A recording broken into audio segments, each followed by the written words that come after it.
This is ATL Day Ones, part of Locked On Sports Atlanta.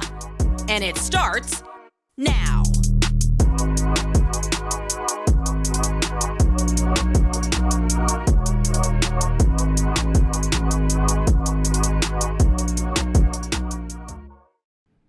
Welcome into ATL Day Ones with Jarvis and Tenitra. We wanted to say thank you for making ATL Day Ones your first listen of the day. And remember, we're free and available wherever you download your podcast. And wherever you download your podcast, make sure that you give us a 5-star review. We really appreciate that. We do not hide greatness on this show because that's just who we are. And we want you to share the good news. We got some good news to share with you today. Some sports going on in the city of Atlanta, and we're going to talk about the Atlanta Braves are starting to hit their stride. And I think that it starts with nephew running. We'll talk about that. And Drake London, is he starting to creep up into the wide receiver 1 category? And last but not least, and for the culture, Eli Manning is trying out for Penn State as a walk-on. I thought he didn't have any eligibility left. We'll talk about all that and for the culture. But first, the Atlanta Braves get the dub last night against the Washington Nationals, 5-2. Eddie Rosario goes yard. Austin Riley goes yard. And I think that, I mentioned a nephew running, starting to do his thing. He's back in the lineup, playing right field consistently now, and it looks like that's going to be the case for the rest of the season and throughout the postseason, however long that lasts. Mm-hmm. And I think that if you just kind of look at how that team plays and how Ronald Acuna plays when he's out in the field and hitting at the plate, this just looks like a totally different team to you. It does. It really does.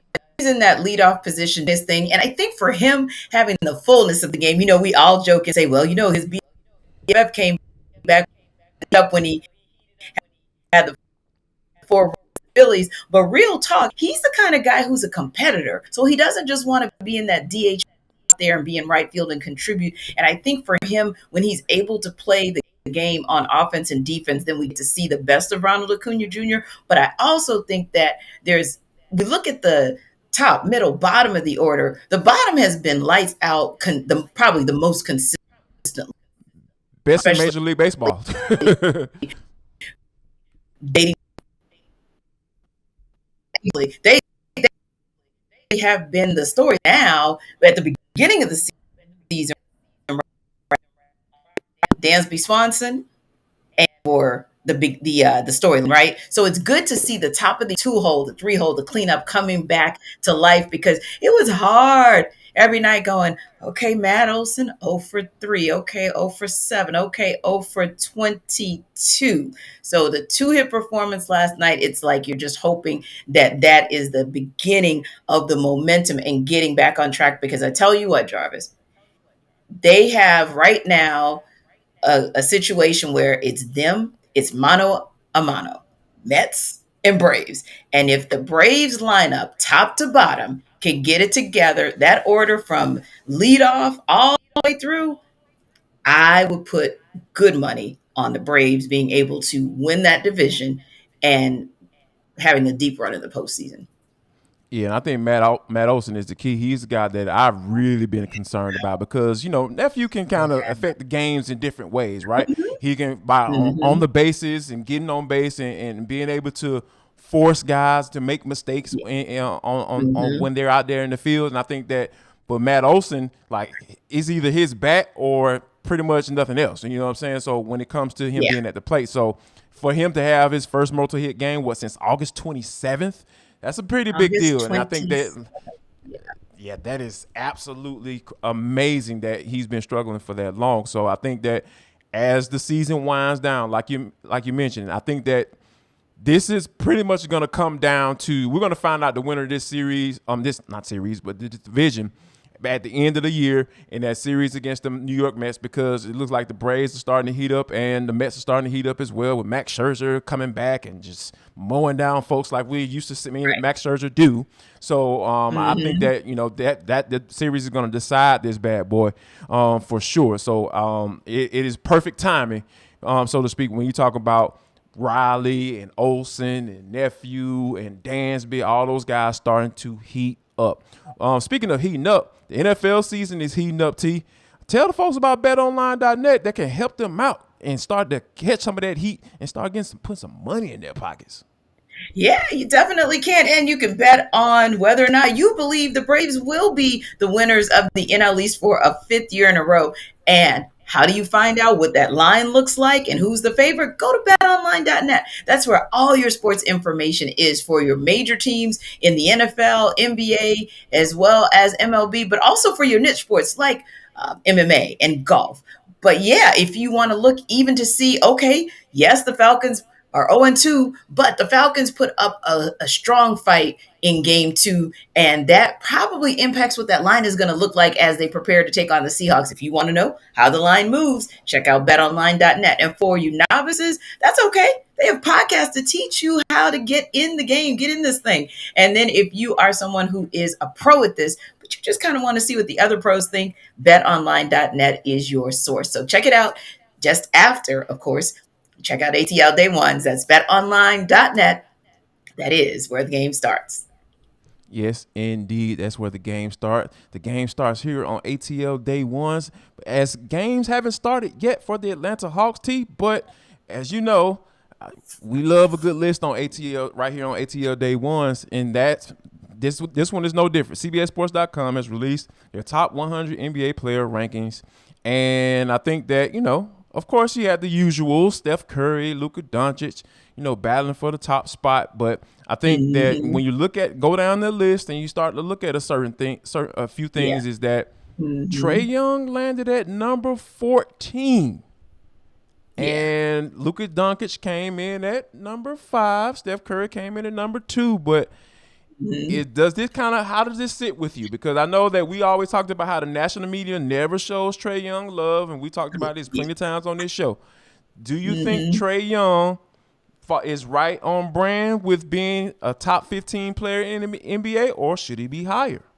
Yeah, absolutely think that at a minimum 15, because I'll be honest, as the list breaks down, it'll take you through, and then you get kind of it goes to your other 10. So it's kind of like building it up. I was looking at 21 through 30. I was okay. Now down to business. Let's see where Trae landed, because we know that we had all 5 of Hawks starters to make the list, and the king of bench mob, the leader of the bench mob, Bogdanovich. But the real question was, where does the heart and soul of this team land? Does it land in the top 20, the top 10, what have you? And when you look at this, I'll be honest, 2-3 times just to be like, okay, who's on it? And I really can't see, even giving Luka his flowers at number 5, I can't really see anybody who Trae would necessarily usurp to get, to jump into, say, that top 10 or even that top 5. I've looked at the list over and over. And when you think about even the PGs that are ahead of him, right? Like a Dame Lillard,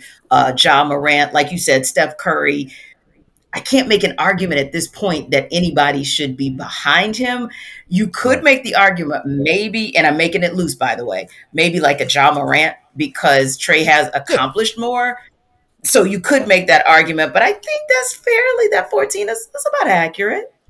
I'm with you, but like I said, but you know me, you know how I feel about, Trae Young as far as when it comes to comparisons to Ja Morant. A lot of people want to have fall in love with the big guards, and that's one of the only reasons why I feel that people think Ja Morant is better, and I'm putting in quotation marks for those who you listen to the audio, that he's better than Trae Young, and I just don't think that's the case. Like, because if we take size out of it, right, or if we say magically Trae Young was a little bit taller or the same height as Ja Morant, I don't believe that people will be talking about Ja in that same light, because Trae is dynamic.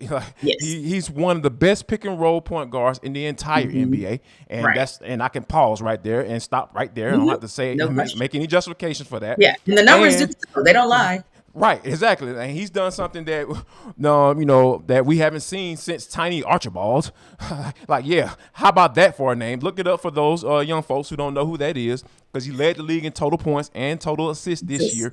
So, and a guy of that size to be able to do that, I think you got to get a little bit more credit for it than, downgrading that person because of his size. So I think that, in that 12 to 15 range, I think I'm pretty cool with that because, and I'm not going to argue against the Luka Doncic because people that's not even the argument. I absolutely just go crazy with him, and I'll let them have that. I'll let the folks have that argument. But I think that, right there in the top 15 in the NBA, I'm pretty cool with that. Now, T, we talked about how, we talk about the rankings and everything like that, but I think that, in these first two games for the Atlanta Falcons, we've seen something that we probably haven't seen in quite some time. I wouldn't say quite some time. Ever since Julio Jones left the building, right? I think we have another wide receiver one. We'll talk about that next, right here on ATL Day Ones with Jarvis and T, part of Locked On Sports Atlanta. Don't go anywhere.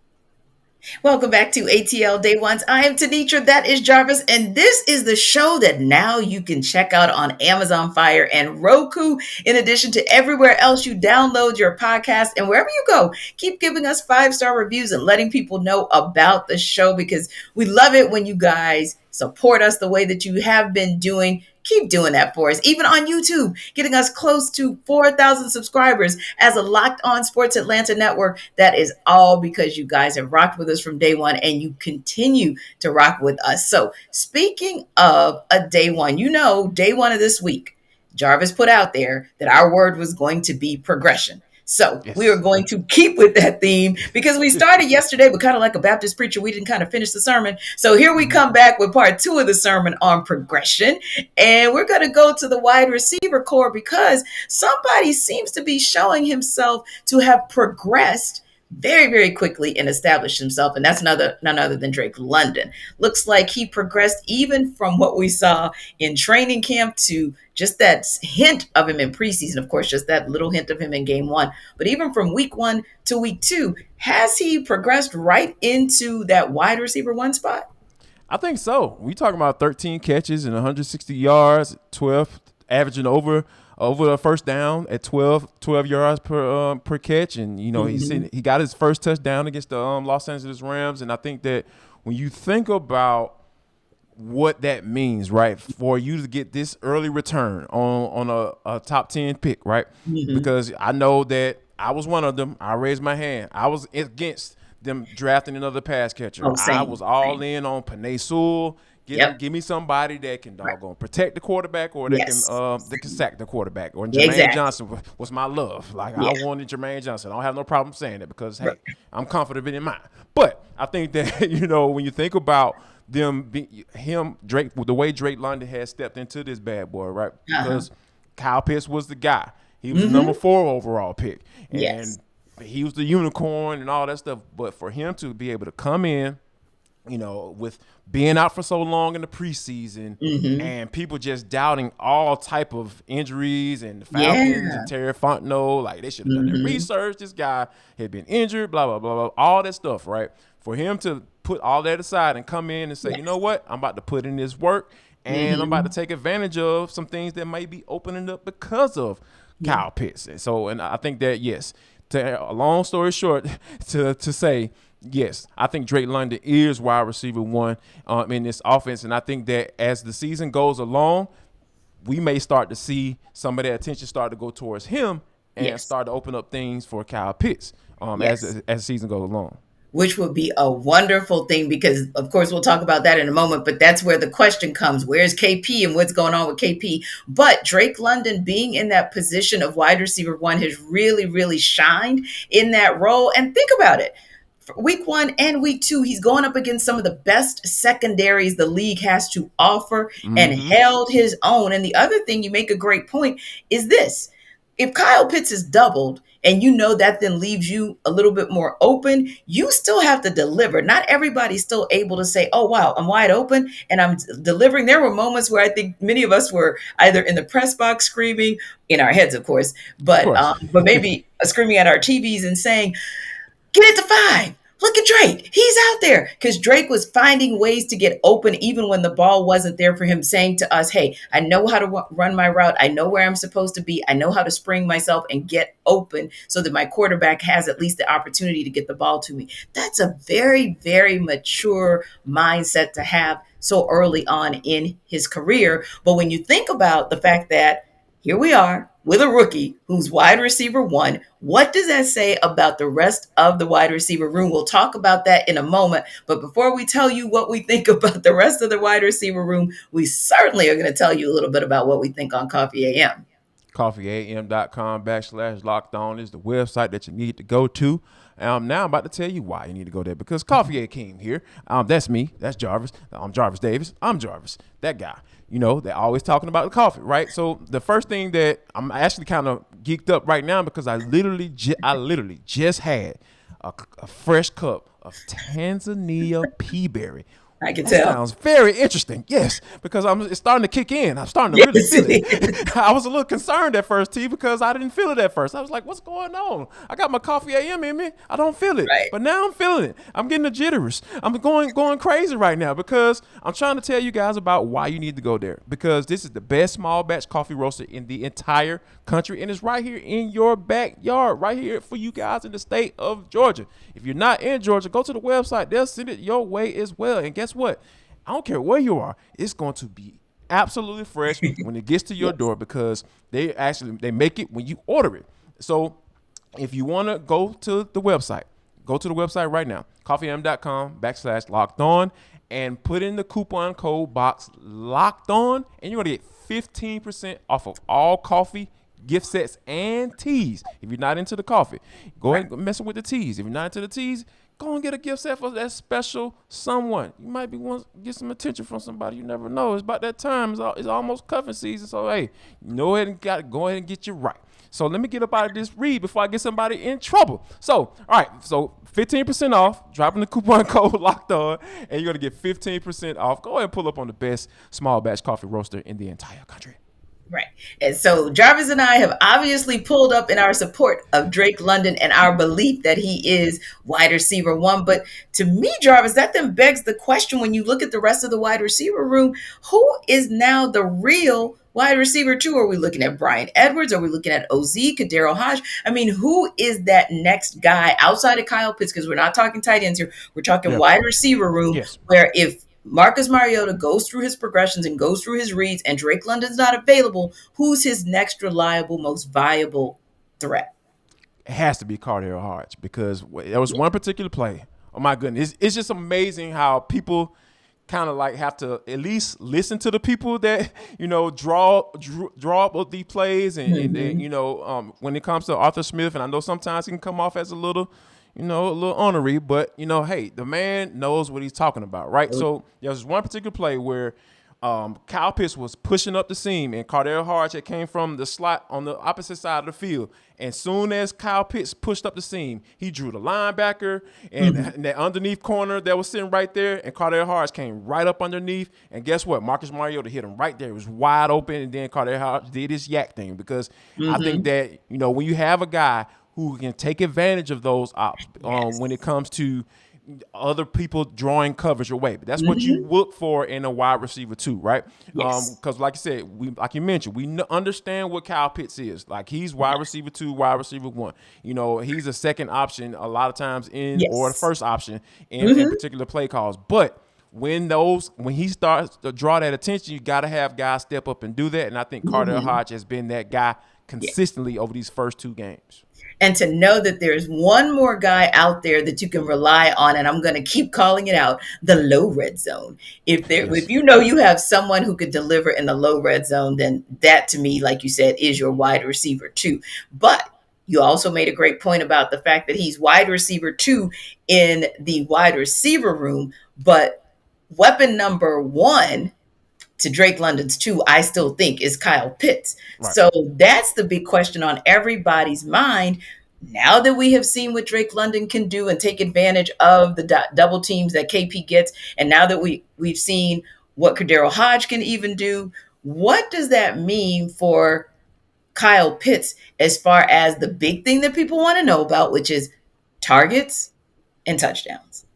You know what? I think, to be honest with you, I'm not sitting up here saying that Arthur Smith doesn't want to get Kyle Pitts the football, right? So I started to do a little digging and dig a little deeper, right? Because I'm not a service guy. I like to kind of dive into this bad boy. So I went back.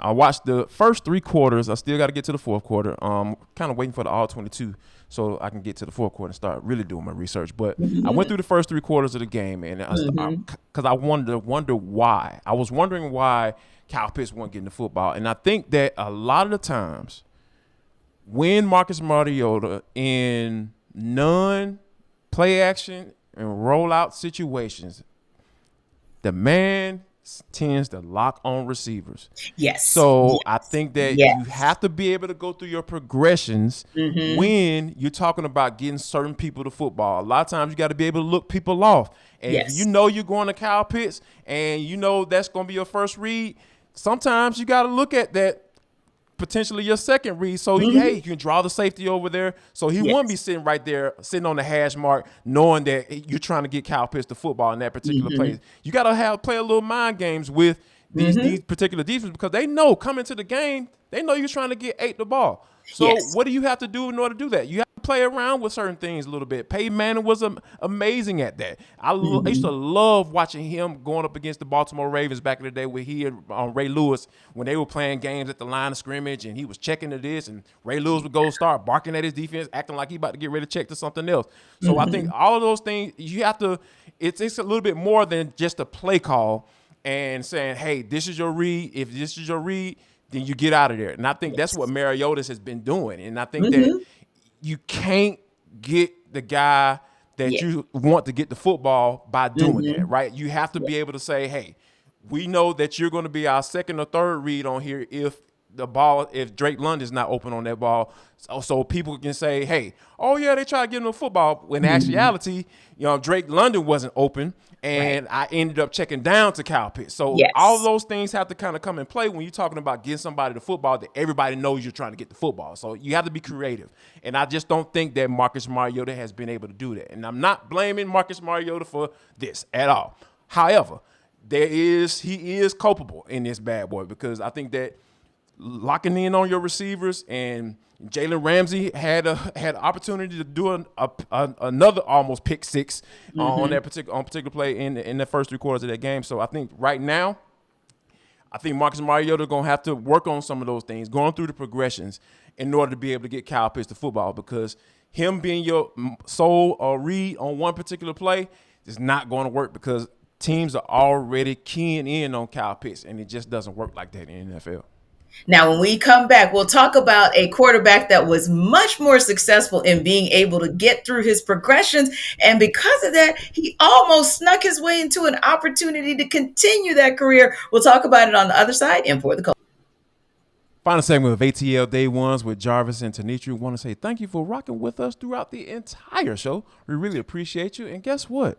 Not only can you find us wherever you download your podcast, and you're leaving those 5-star reviews while we're there, you can also find us on Roku and Amazon Fire. So, yeah, if you don't feel like going to your device, your mobile device, or your laptop, and you want to watch us on the big screen, go ahead and download those apps, and you can pull us right up. We really appreciate you for that in advance. Now, T, this is For the Culture. It is an intersection between sports, entertainment, and the culture, and sometimes whatever the hell we want to talk about. Because that's how we get down on this show. Today is no different, T.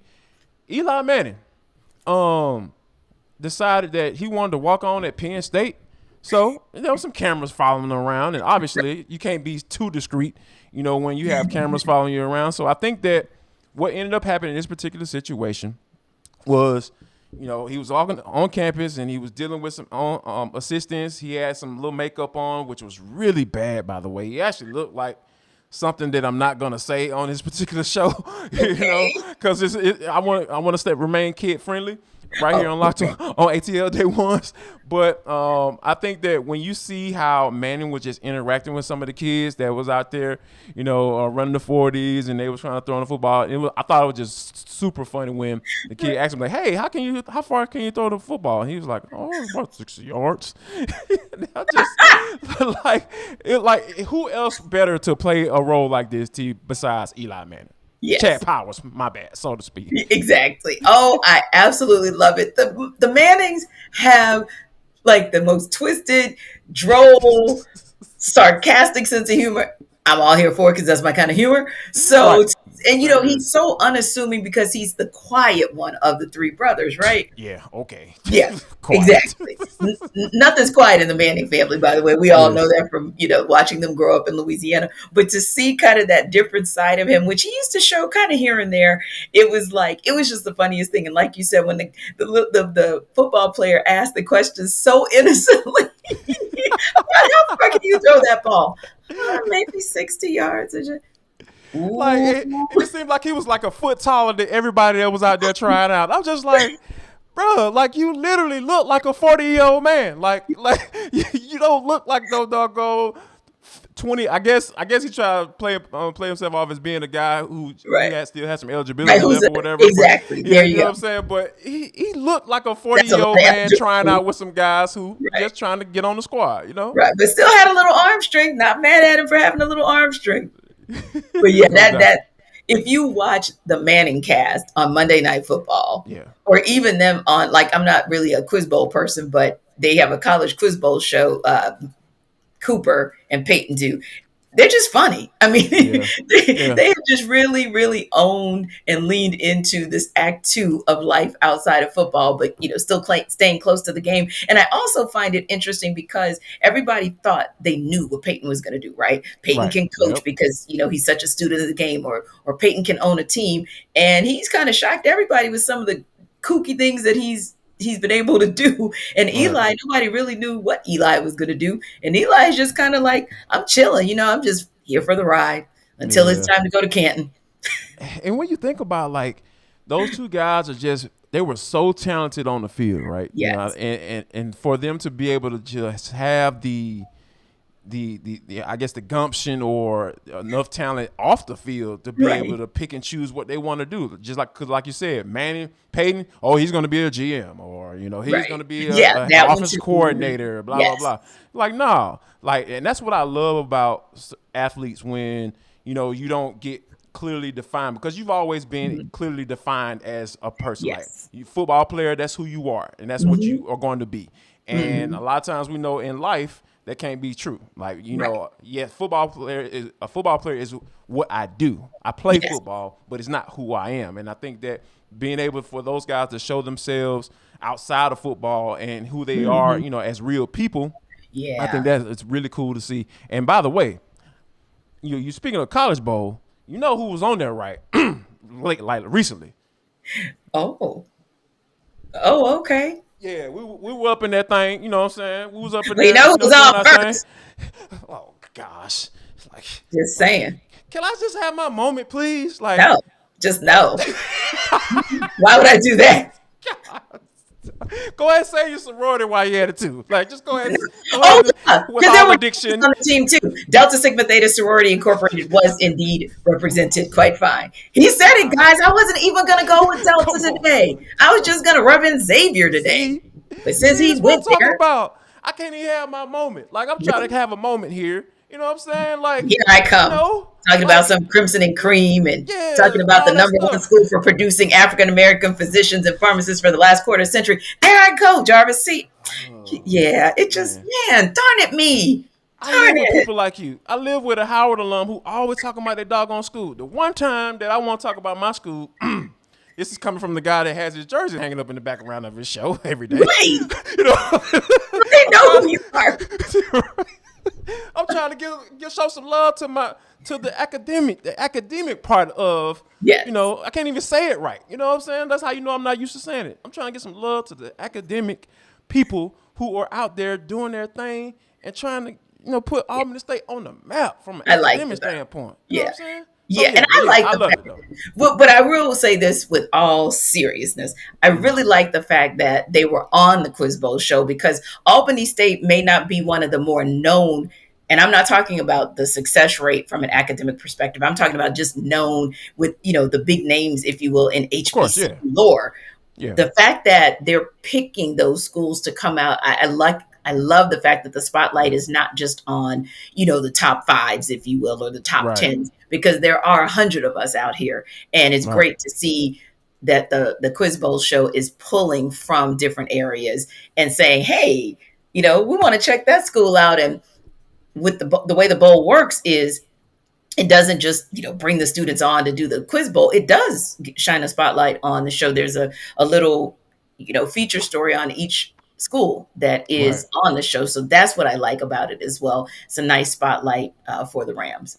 And you know what? And that's kind of like been the arguments amongst HBCUs, pulling back the curtain here. We talked about how, like, Howard always getting the love, or you hear somebody, some actress or some person, donating thousands of dollars to Morehouse or, Yes. Howard. You always hear Mhm. those things. You're like, man, Right. well, what about our school? That's Yeah. always been the argument, right? But stuff like this at College Bowl, and highlighting those schools, not only just having them on, but like you mentioned, but being able to do spotlights on them and tell people Yes. about those schools, so people can get that national televised exposure, and that's what it's Yes. going to take in order for these schools to grow.